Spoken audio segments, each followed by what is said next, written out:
Vraja gopa brinda pala chitta hari bangsidhari.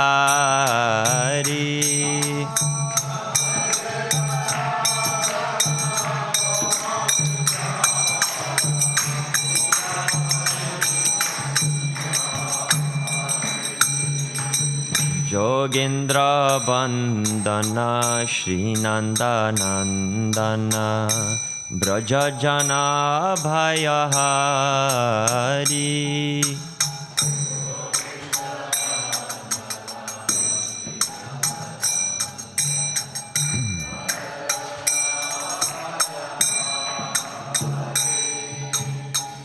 Navina nirada rupa manohara Mohana vamsi bihari.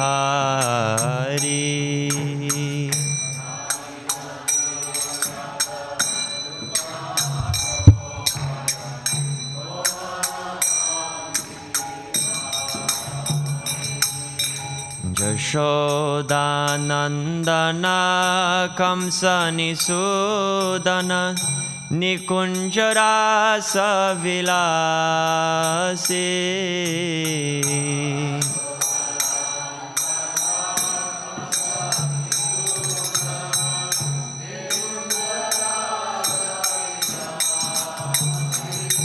Kadamba kanana rasa parayana brinda vipina nivasi.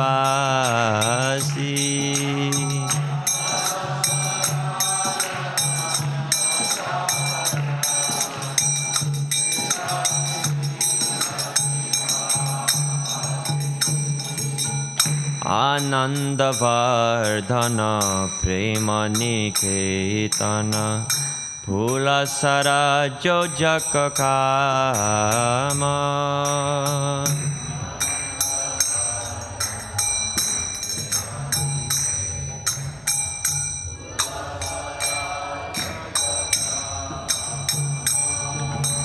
Gopan gana gana chitta vinodana samasta guna gana dhama.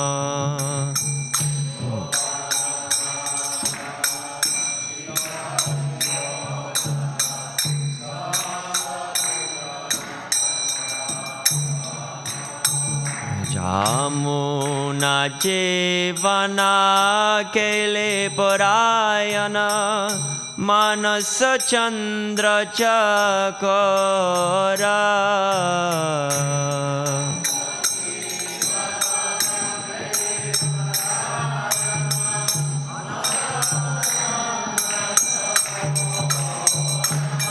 Hari Nama Shudha Rasa Gau Krishna Jasa Rako Bachana Manamora.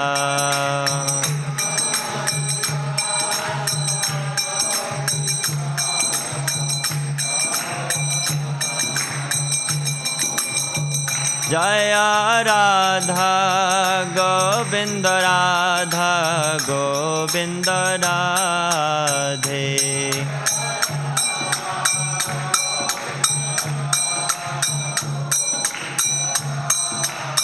Jaya Prabhupada, Prabhupada, Prabhupada, Jaya Prabhupada.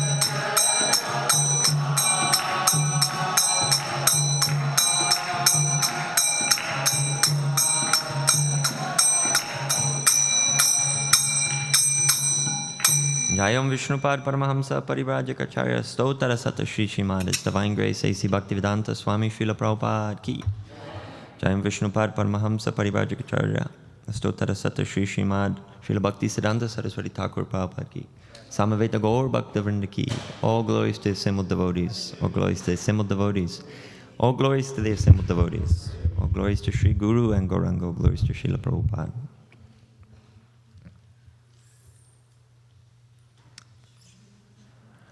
Okay, so we are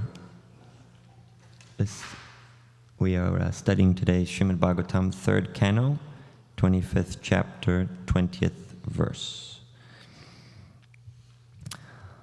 Om Namo Bhagavate Vasudevaya.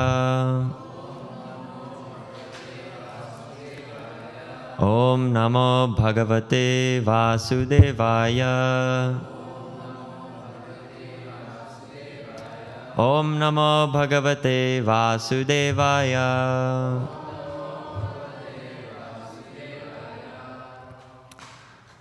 Okay. Prasangam ajaram pasham Atmana kavayo viduhu Sa eva sadhushu krito Mokshadvaram apavritam Prasangam ajaram pasham Atmana kavayo viduhu Sa eva sadhushu krito Mokshadvaram apavritam. Anyone would like to chant?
Bhāgavatam.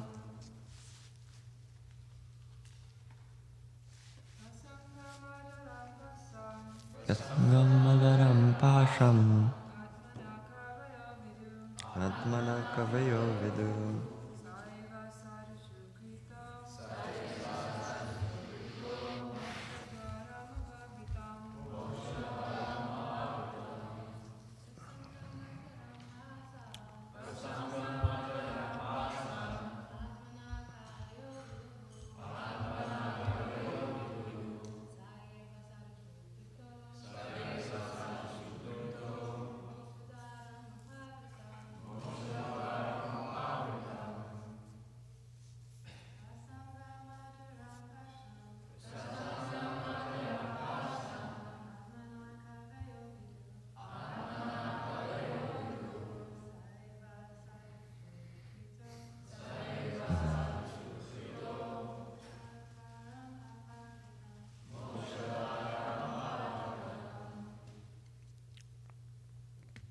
Okay.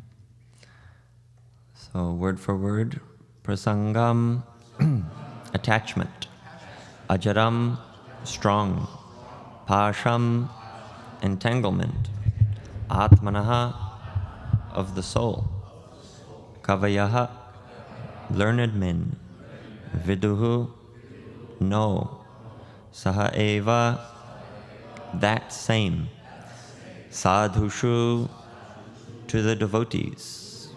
Kritaha, applied. Mokshadvaram, the door of liberation. Apavritam, opened. Translation. Every learned man knows very well that attachment for the material is the greatest entanglement of the spirit soul. But that same attachment, when applied to the self-realized devotees, opens the doors of liberation. Purport. Here it is clearly stated that attachment for one thing is the cause of bondage in conditioned life, and the same attachment, when applied to something else, opens the door of liberation. Attachment cannot be killed. It has simply to be transferred. Attachment for material things is called material consciousness, and attachment for Krishna or his devotee is called Krishna consciousness. Consciousness is therefore the platform of attachment. It is clearly stated here that when we simply purify the consciousness from material consciousness to Krishna consciousness, we attain liberation.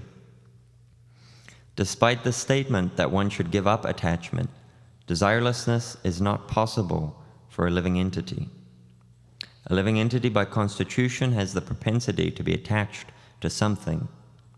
But we see that if someone has no object of attachment, if he has no children, then he transfers his attachment to cats and dogs. This indicates that the propensity for attachment cannot be stopped. It must be utilized for the best purpose. Our attachment for material things perpetuates our conditional state, but the same attachment, when transferred to the Supreme Personality of Godhead or his devotee, is the source of liberation. Here it is recommended that attachment should be transferred to the self-realized devotees, the sadhus. And who is a sadhu? A sadhu is not just an ordinary man with a saffron robe or a long beard. A sadhu is described in Bhagavad Gita as one who unflinchingly engages in devotional service.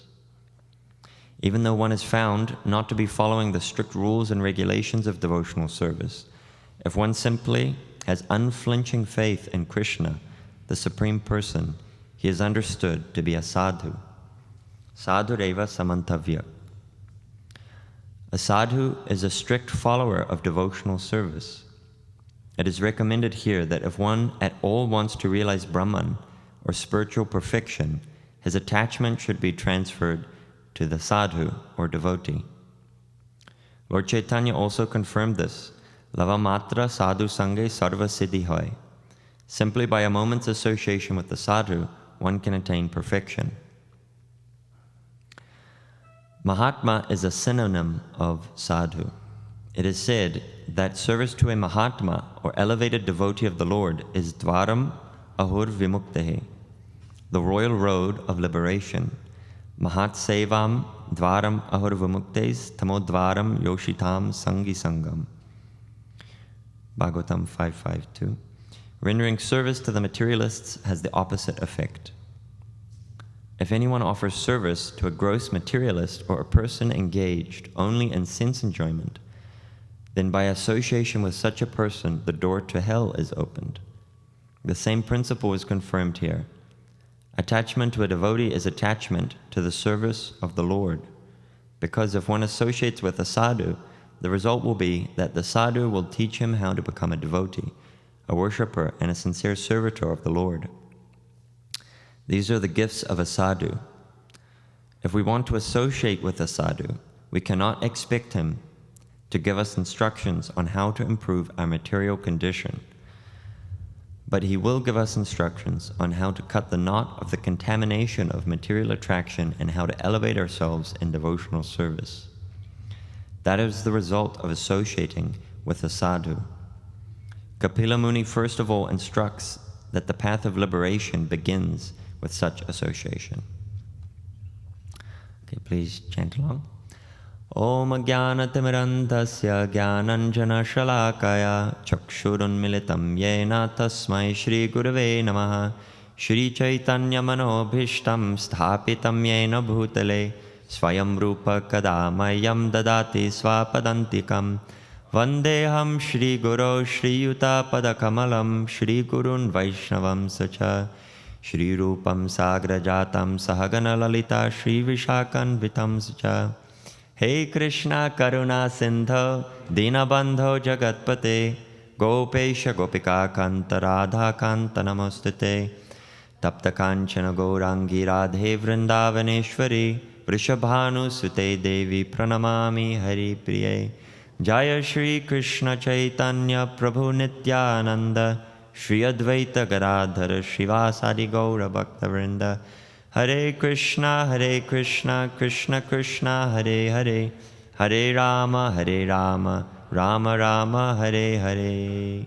Vancha kalpatarubhyascha kripa sindhubhyaiva cha patitanam pavanebhyo vaishnavebhyo namo namaha. So we're reading in this chapter about Kapila Muni and the glories of devotional service that are being enunciated here. So this is quite a famous verse. Many devotees know it and will reference it often. So first thing I thought when reading the verse was, we always hear about this in many different places actually, about opening the doors of liberation. So I was thinking, well, what does that practically mean? Because it sounds like kind of flowery words. It sounds nice. It sounds attractive. Like, wow, opening the doors to liberation. What does that look like? It's just you open the doors and the white light's there and it's streaming through and everyone's floating. But what does that practically mean? So some things I was thinking was, attachment specifically attachment for the devotees opens the doors of liberation. So, when we're in devotee association, that practically comes in many different ways, because we can't advance, we can't attain liberation without engaging in devotional service. So the devotees are the ones who help us in that way. The devotees give us service, the devotees will correct our service, the devotees will, when we're sleeping in japa period, they'll come and give us a nudge and wake us up and say, Prabhu, it's, I think you need to start walking or something. So these are like practical ways that devotees can help open the doors of liberation or push us further on the path to achieving Krishna consciousness. Because for a devotee, liberation doesn't mean sayuja mukti. It doesn't mean becoming one with God. Like in the common sense in many Indian spiritual traditions, the idea is that mukti or liberation means that I'll become free of this samsara, this world of suffering, and I'll merge into the light, or I'll merge into Brahman. I'll become one with Brahman. And in that way, I'll become God, essentially. Or some people don't have the conception I'll become God. They have the conception that, I'll just merge with the light and everything will be blissful and, everything will be happily ever after. So, but for devotee, for one on the path of Krishna Bhakti, mukti or liberation doesn't actually mean that sense of mukti, sayuja. For devotee, there's different kinds of liberation. There's obtaining opulence similar to the Lord in a Vaikuntha planet. There's attaining a form similar to the Lord. There's attaining the personal association of the Lord. There's many different kinds, but they're all in relation to service to Vishnu or Krishna. None of them are in competition, or none of them are desiring to become one with God, with Krishna. So, liberation for a devotee is different. Even in Śrimad Bhāgavatam we hear muktir hitvanyata rupam svarupena vyavastitihi, that for a devotee, mukti means attaining one's original form. So not that we are just a, amorphous light, or just a but we actually have a form, spiritual form, and we can reawaken that through this process of Krishna consciousness. So I thought in this line of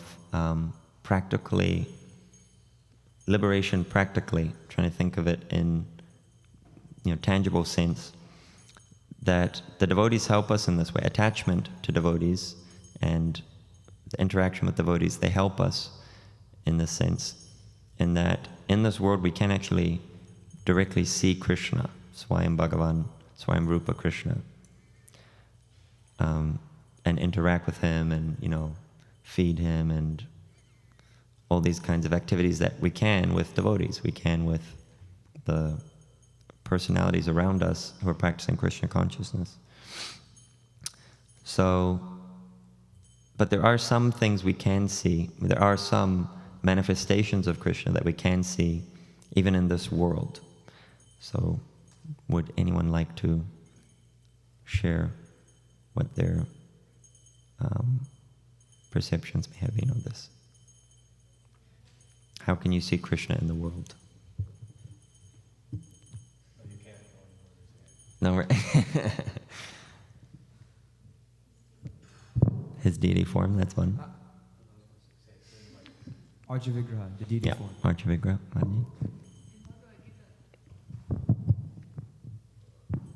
We have usually more of an audience online even than in person. Okay, so we have more here. That's good. In Bhagavad Gita, there's the chapter where it says, I am the sun. Right. I am the light of the sun, and the water, so all those things. Nice. Any idea? So we have devotees, we have Virat Rupa, or the holy Dham. Holy Dham, that's nice. You said devotees, but specifically the spiritual master, Kinto Prabhu. Yeah, that's the main. You jump to the. We see in the beginning of the Bhagavatam where Bhishma is lying on the battlefield. Then he says that Krishna can be perceived by the influence of time or destiny. It's actually also it's all the plan of the Lord that is unfolding. Kale Nama Rup Krishna Avatar. Yeah, exactly. So his holy name, you can perceive Krishna's holy name. So also some things I thought. Prashadam, yeah. His shastras, his scriptures that he reveals to manifest the opportunity for conditioned souls to connect with him, attract them to him. Also he appears in his avatars, if you're lucky enough to see an actual avatar. That's very common of Krishna. And then even we hear in Shastra that even when the avatars of Krishna or Vishnu did come to the world, many times those who did see him didn't actually realize that, oh, this is God. Like Hiranyaksha, when he saw the Varaha form, Varaha Rupa of Vishnu, one of the Das avatars, he just thought, oh wow, this is a wonderful, a gigantic pig, a gigantic boar, and this thing is just coming here to disturb me, and I'll be able to destroy him, all these kind of things. So, or even when Krishna came into the wrestling arena in Mathura, when he came to kill Kamsa, same thing. Every person in the wrestling arena perceived Krishna differently according to their desire and also their reciprocation with Krishna. So, yeah, if you can see him in his avatar, good luck with that. But also there's the super soul. So same thing, though. For the super soul, we have to have some level of advancement, some level of realization to actually perceive Krishna in the heart. And but as Ryan Prabhu very intelligently pointed out, the devotees, they're the most easily perceivable and interactable manifestation of Krishna, or way that Krishna reveals himself to the world. Because the devotees are the ones that go out and preach. The devotees are the ones that, cook the prasadam that gets distributed. The devotees are the ones distribute the books. They, even they write the books, or write them, publish them. So in all these ways, Krishna doesn't jump off the altar and do these things directly, but he does this through his devotees. So in that way, the devotees are a manifestation. Spiritual master is also a manifestation of Krishna. So also I thought, when I was reading the verse, of an interesting, something that came to me was, we hear this again and again, opens the doors to liberation. So it's like if you're in one room and there's a door to go to another room, you're not in that next room yet, right? But the door's open. You have a passage, you have a permission, you have entrance that you can go there. But you have to actually go there. You have to do the effort. So you have to step through the door. So this attachment for devotees, as we're reading today, it opens the door. But we have to continue with that attachment, continue with that association, that service to devotees, following in their footsteps, and they'll pull us through the door. They'll take us to the kingdom of God if we sincerely stay attached to devotees, especially more advanced devotees. Then the pull is much stronger. So at my spiritual master's Vyas Puja offering in Silicon Valley in 2019, I remember him, Vyas Puja to Srila Prabhupada, I remember him narrating a very beautiful analogy that in this line, that ISKCON, the International Society for Krishna Consciousness, is like a boat. And we're traveling over the rough seas of material nature. It's very difficult, very austere. There's many, different disturbing elements in the ocean, in this world. But we're on the boat. We're, safe as long as we're on the boat. And he said that Srila Prabhupada is like the captain of the boat. He's directing the sails. And his deputies are like our spiritual masters. And all of us are like shipmates. So it's pretty easy to understand. So the thing is, on a ship, I think if Chris was here, he could have testified. But any sailor knows that when you're on a ship, especially for a certain amount of time, it's not all, what do you say? Sunshine and rainbows, yeah. Sweet breezes or whatever. When you first come to the boat, everything's ecstatic and amazing, and wow, I'm on the ocean, and I'm not suffering, I'm not drowning. It's wonderful. And then, after some time, our material conditioning starts to find all these little faults and all these little, problems. And so we're on this boat with all of our shipmates, and then we start thinking, he gave me half a scoop of halva, he didn't give me a full scoop of halva, and he got in the shower before me, and and she did this and said that and this and that, and all these things, which is it's actually Maya's way of infiltrating and trying to destroy the society from the inside, because it can't be destroyed from the outside. Krishna consciousness is invincible, and the society of devotees is invincible from the outside. But Maya can infiltrate and disrupt the Sangha internally. So, we'll definitely all have arguments. You'll dislike some of your shipmates. You might even dislike all of your shipmates, rarely, but it's possible. But he said, my spiritual master said, that jumping off the ship doesn't solve that problem.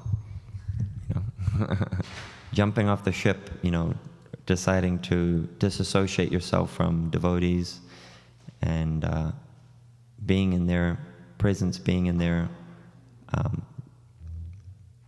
or accepting correction from them, accepting improvements, that doesn't solve the problem. We simply have to stay on the boat. We simply have to stay in devotee association and be open to correction, be open to improvement. If we're not open to improvement, if we're not open to correction, there's no possible way of advancing, really. There's no possible way of being more pleasing or having a nicer offering to Krishna, making ourselves a nicer offering. So, yeah, simply we have to stay on the boat. It sounds very easy, but over time we see it's requires a lot of tolerance, a lot of patience, a lot of austerity, not in the sense of, necessarily physical. We see that in early days of ISKCON, it was a very physically austere time that they underwent a lot of things. But now it's transformed more to being you could say emotionally or mentally austere sometimes. We have to tolerate, the minds of others, and we have to tolerate our own mind. So, yeah, same thing with, for example, like melting gold. If you just put a little fire onto gold and take it away, a little fire, take it away, a little fire, take it away, a little away, nothing will happen. The gold will stay firm, it'll stay hard as it is. But you have to apply a consistent and very intense heat to melt gold. And then it'll be liquid, it'll be very, fluid. So, it's like same thing with our heart. If it's very hard, then we can melt it, but we have to apply appropriate heat. We have to apply appropriate intense practice of devotional service. Not, like in the beginning, it's good if we do some very intense period, and then we naturally will, become more lax again, and then become more intense, more lax. But we should understand also our goal is to be satatam kirtayantamam, eternally engaged, always engaged. So, also later in the purport, I was thinking in this relation with devotee association, sadhu sangha. Prabhu was talking about sadhu. What is a sadhu? So, sadhu, Prabhupada says many times, sadhu is one who cuts. That's one of the meanings of sadhu, one who cuts. So that means they cut through our material attachments, our material entanglement. And sometimes that feels very painful, Many times it feels very painful. But it's actually for our welfare. And Prabhupada gives the analogy of like a boil. If the doctor comes and bursts your boil, you don't, attack him and say, "Why did you do that? That's so painful. You're a very horrible person." But you see that it's actually for my benefit. It hurts, but I need this to get better. So,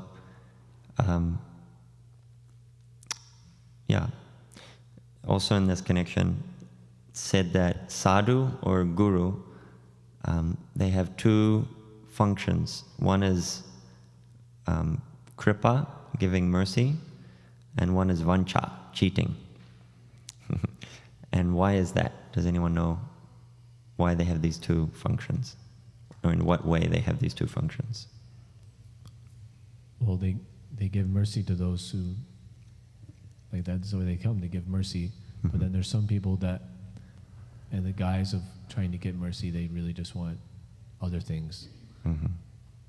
So for those that try to cheat Krishna or cheat Guru, then Krishna's the best cheater, mm-hmm. So they just get cheated. Exactly. Yeah, that's the exact point. So we have to be very sincere, actually, when we come in association with a genuine sadhu or with genuine sadhus, sadhvis, that we have to really deeply meditate what we want from the association of devotees and constantly be checking ourselves, am I on track? Because it's like having a great opportunity and cheating ourselves. We're actually cheating ourselves. We're not cheating anyone else. We're cheating ourselves of the greatest opportunity.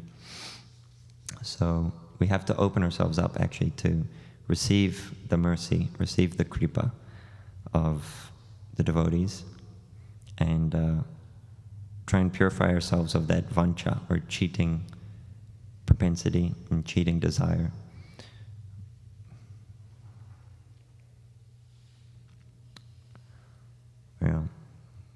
So we need to have this strong and loving Vaishnav Sangha, association with devotees. And that means, of course, we have loving relationship, loving reciprocation, loving exchanges in the what's generally pleasing or nice way. You know, oh, Prabhu, you're such a great book distributor. You know, you're so intelligent. I love your class. Or, you know, you cook such nice things like that, and hugs and all this kind of. But that love also has to be shown by not allowing others to cheat themselves, not allowing devotees to cheat themselves, because, you know, our nature is that we make mistakes, we have imperfections, and we don't see it generally. Sometimes we see a little bit, but we always miss, you know, things. That's why whenever you're writing like a letter, or important letter, or a book, or things like that, you always have, what's it called? Proofreader. A proofreader. Yeah, you always have a proofreader, because, yeah, exactly.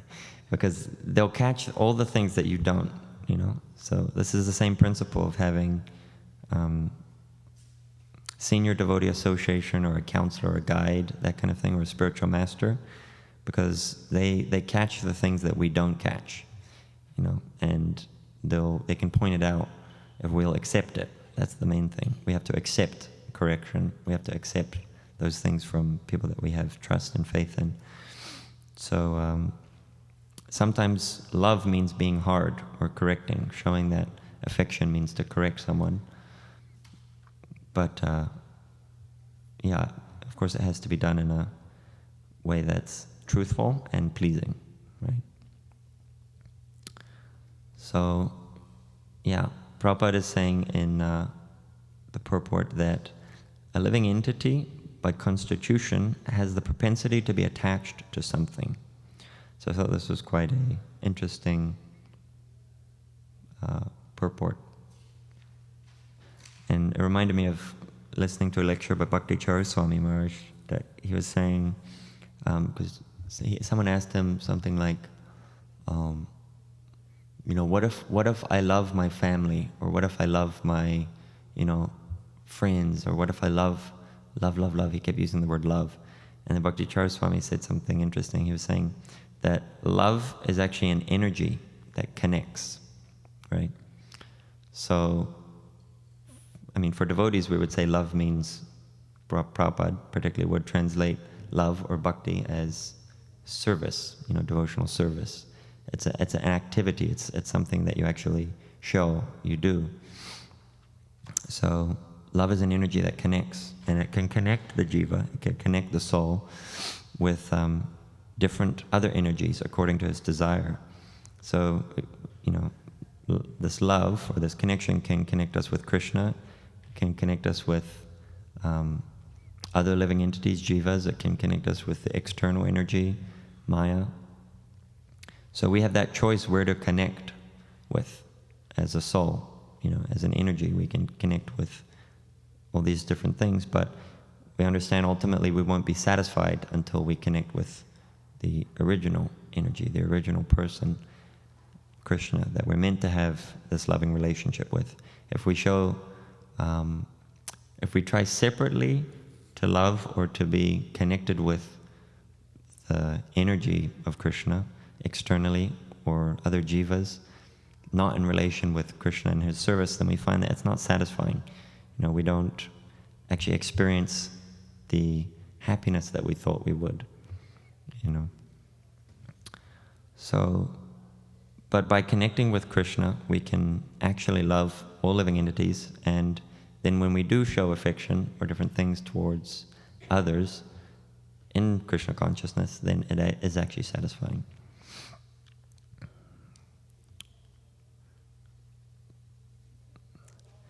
And also Prabhupada saying, attachment can take us out of the material world, or it can keep us in the material world. So it's like if you're drowning in the ocean and someone throws you a heavy lead weight. Do you grab onto it? No, because you know it'll just pull you deeper and deeper and deeper, and and you're going to suffer more, you're going to drown. But if someone throws you a lifeline, those little, I don't know what they're called, those little plastic buoy or whatever, lifesaver. If someone throws you a lifesaver, it's an intelligent thing to do. You grab onto it. It's very easy also. It relieves your suffering. It relieves your struggle. So in the same way, attachment to devotees is like that. It's a lifesaver. It takes us out of the ocean of material existence if we hold on to it strongly enough. Whereas attachment to all of our material, name, fame, body, mind, senses, whatever, opulence, things like this, it's like a lead weight that will just drag us down more and more and more and more. That doesn't mean that everyone has to become a brahmachari or brahmacharini and take sannyas and all these things, but we can have interaction with the material world. We can have material possessions. We can have all these things. There's nothing wrong with that, but it has to be engaged in Krishna service. Otherwise, it becomes a lead weight. It becomes something that will keep us firmly connected to this material world. So we have to engage these things in service. We have to engage these things in Krishna consciousness.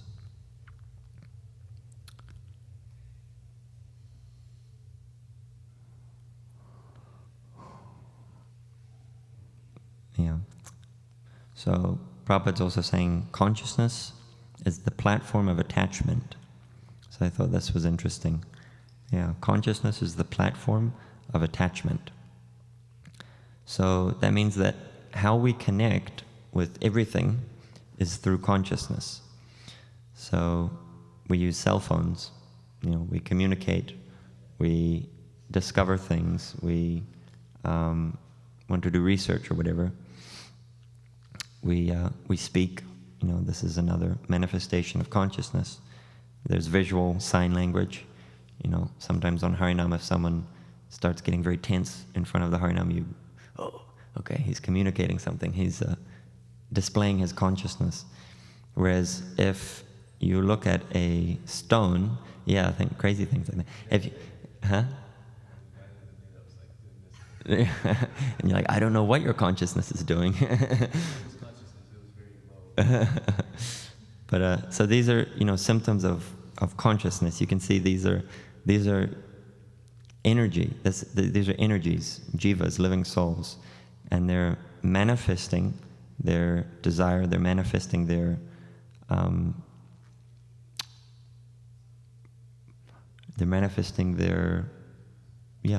expression through their consciousness, through their different external expressions. And but if you look at, for example, a stone that doesn't have consciousness, there's no communication, there's no body language. It's a stone. It just sits there. That's it. So by our conscious decision, right? By our conscious decision, we endeavor for certain goals. We desire certain things. And according to our those goals are according to our attachments and our desires. So if we desire to go back to Godhead, if we desire Krishna consciousness, elevation in spiritual life, then our decisions and our endeavors will be completely juxtaposed to those within the material world. And that's also how we'll spend our time. If we spend our time engaging, very strictly, very seriously in Krishna consciousness, then that's the result we'll achieve. Whereas if we're just endeavoring very strongly for our material desires, we're not going to make advancement in that way. So I have many other things, but I think it's good if we have some discussion. Parasparanam Mukatanam. Back and forth. So if anyone has anything. Hare Krishna, thank you very much for the class. It's very good. I was wondering if you could shed some more light on, towards the end of the purport, it's saying, so I can find it. It's talking about how a sadhu is defined as someone who has you found it? Okay, who is a sadhu? A sadhu is not just an ordinary man with a saffron robe and long beard. Is one who is unflinchingly engages in devotional service, even though one is not found to be practicing or following the strict rules and regulations of devotional service. If one simply has unflinching faith in Krishna, the Supreme Person, he is understood to be a sadhu. So I'm wondering, what external signs, or how does one judge a sadhu if not by the strictness of their devotional service? What connotates, having unflinching faith? I think what more Prabhupada was referring to was the verse Apichit Suduracharo, right? Bhajate mamananya bhak sadureva samantavyak samyak vyavasito hi saha, which is that even if one commits the most abominable action, if he's engaged in devotional service, he's to be considered saintly because he's properly situated in his determination. So what Prabhupada's saying in the purport of the verse we were discussing before is that a sadhu is one who unflinchingly engages in devotional service. That doesn't mean they don't make mistakes. That doesn't mean they don't fall down sometimes. That doesn't mean that they have weakness of heart or these different things. But it means that they have firm conviction and determination that Krishna is the Supreme Personality of Godhead. I'm a living entity. My position is to serve Him. And that's the only thing that's going to make me happy. That's what I want. But because my senses, because my mind, because the external energy is much stronger than me, and my desire isn't yet so big, I get overpowered sometimes. I splurge and I eat the ice cream at the corner store or whatever, whatever it is. I mean, there's much worse things. I'm just giving a nice example. But the point isn't that we are invincible and we just I'm going to be a devotee and never think of never look at anything except a picture of Krishna. It doesn't work practically. But the point is we're a sadhu. One is a sadhu if they're firmly determined to become Krishna conscious. They're unflinchingly engaged in devotional service. So, yeah, that means practically having the realization that this is what I need to do. It's not like a hobby, but it's like I need this as like my life air. It's like you can't eat. I mean, you can't survive without eating. You can't survive without drinking. For a devotee, they can't survive without engaging in devotional service. It's like it's their life air. So, yeah, if Prabhupada's saying if one is not found to be following the strict rules and regulations of devotional service, but if he simply has unflinching faith in Krishna, he's considered to be a sadhu. So I think that's more where Prabhupada's going with what he says there.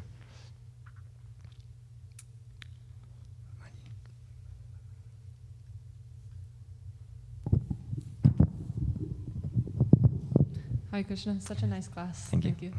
And I had two things. One thing on that is that one time there was a reporter that asked Prabhupada how many pure devotees were in ISKCON, and Prabhupada said, how many devotees are in ISKCON? Which entails that even though they may not have been perfect or strictly following, they were totally had full faith in Prabhupada and was trying to fulfill his instructions. So that's something that came to mind. And I just have an appreciation that you were talking about how opening the door for liberation is not just sunshine and rainbows. Sometimes there's storms at seas and big waves and crashes and it's hard. And I was thinking that the power of the holy name, I can't remember where, but I think somewhere in Chaitanya Charitamrita, Lord Chaitanya, he defines a devotee as one who just chants the holy name one time. You just chant Hare Krishna one time, and that's a devotee. Yeah. And I was thinking, when you come into an environment, especially in the ashram, and now you're surrounded by people who are chanting Hare Krishna all day long, and we think that Krishna's not going to use them as an instrument. The same, we want to be an instrument of mercy and stuff. And so, even when we get that, crazy roommate, or we get, someone who just, gives us that half scoop of halva or something. Yeah. It's we can understand that Krishna is using that person as an instrument because we're asking and they're asking to be instruments to pull out, surgically remove, really, that anartha that is going to open the door for liberation. So I was just appreciating that you tied in that kind of the stormy seas and the door for liberation. Thank you. Maji?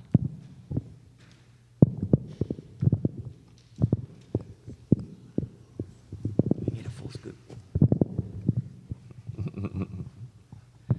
Thank you for the class, Prabhu. So you were talking before about devotee relationships, and I was thinking that we hear this information about when we're associating with seniors, we should be approaching them in a mood of service. With juniors, we should be giving them mercy. And peers, it should be friendship. And I don't remember where it is, but I heard once that it's best to spend most of your time with peers, because with seniors, you can kind of try to appear like you look good or something in front of seniors. And with juniors, you can also appear to look good, because you're giving them instruction. So I was wondering if you had any thoughts on what's the appropriate way to associate with peers.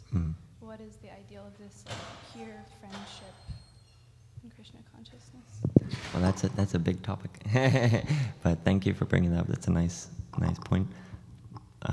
My understanding, what I've heard, especially from classes of His Holiness Radhanath Swami Maharaj, he again and again and again and again emphasizes this point about serving your equals, serving your peers. As much as possible, trying to feel yourself and practically exhibit that of being a servant of the other devotees. And that, may come in many ways, like, in the ashram, if, for example, you see the room is getting dirty, so you clean it, or you see someone is struggling with their japa, so you nicely, gently, wake them or help them in that way.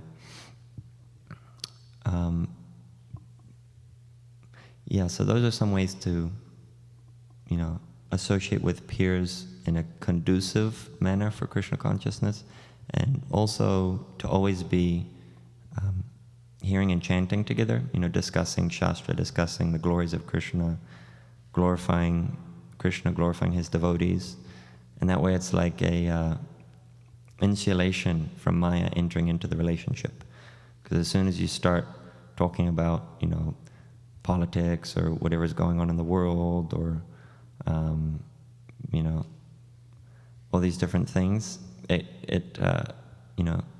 will gradually degenerate and degrade into something non-conducive. I heard also Radhesham Prabhu said something very fascinating. He said that